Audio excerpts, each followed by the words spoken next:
नमस्कार शेतकरी बंधूंनो, agree India या यूट्यूब चॅनलवर पुन्हा एकदा आपलं सहर्ष स्वागत आहे.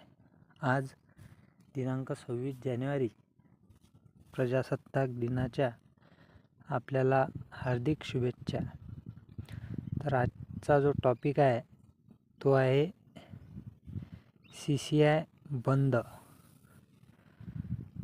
तर मग काल दिनांक रविवार रोजी मार्केट बंद असल्यामुळे आज आपण कापसाच्या बाजारभावाविषयी किंवा कुठल्याच बाजारभावाविषयी जास्त बोलू शकत नाही, कारण की मार्केटच बंद असल्यामुळे आपल्यापर्यंत ते भाव पोहोचू शकत नाही.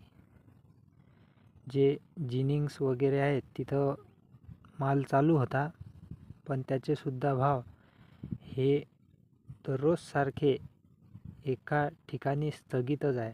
म्हणजे 8,300 ते 8,400 या रेंजमध्ये कापूस सध्या थांबलेला आहे.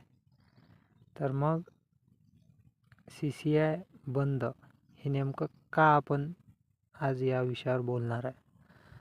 तर काल मला एका व्यापाऱ्याकडून हे माहीत पडलं की 8 ते 10 दिवसामध्ये येणाऱ्या CCI आपली खरेदीची जी प्रक्रिया आहे ते बंद करणार आहे. हे अजून अधिकारिक नाही आहे, पण एका प्रकारे आपण थोडी काळजी यापासून घेऊ शकतो. CCI जर बंद झालं तर त्याचा खूप मोठा परिणाम आपल्याला बाजारभावावर बघायला मिळणार आहे. कारण की CCI हा एक शेतकऱ्यांना आधार आहे. इकडे जर खुल्या बाजारामध्ये कापसाला भाव चांगला मिळाला नाही तर तेथे आपल्याला हमीभाव मिळू शकतो. त्यामुळे येत्या 8 ते 10 दिवसामध्ये आपण एका प्रकारे ह्या गोष्टीची अधिकारिक माहिती जर आपल्या समोर आली तर आपण कृपया कापूस विक्रीचा निर्णय योग्य भावात जर असेल तर घेण्यात यावा. कारण की जर CCI बंद झाले तर व्यापारी खुली लूट ही शेतकऱ्यांची करणार आहे. जसं की आपण दरवर्षीप्रमाणे बघतो की यावर्षीसुद्धा आवक कापसाची कमी आहे, पण तरीसुद्धा भाववाढ जशी अपेक्षित आहे तशी सध्या नाही आहे. आता भाववाढीकडे कापूस चालला होता, पण CCI कडून जी हे बातमी येत आहे त्यामुळे थोडीशी चिंता आपल्याला करावी लागेल व योग्य तो विक्रीचा निर्णय हा घ्यावा लागेल.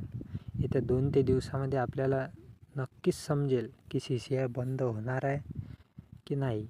त्यामुळे आपला व्हिडिओ हा बघत चला, आणि जर आपल्याला जर सुद्धा असं माहीत पडलं की CCI बंद होणार आहे तर कृपया करून आपला विक्रीचा निर्णय हा स्वतः ज्यांना रिस्क घ्यायची आहे ते ठेवू शकता.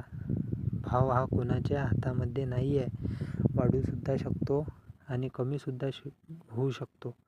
पण ज्यांना रिस्क घ्यायची नाही, हा भाव योग्य वाटत आहे किंवा येत्या 4 ते 5 दिवसामध्ये भावामध्ये जर आपल्याला बदल पाहायला मिळाला तर आपण विक्रीचा निर्णय हा घेऊ शकता. अशाच रोजच्या घडामोडींसाठी आपल्या या चॅनलला कृपया करून सबस्क्राईब करा. धन्यवाद.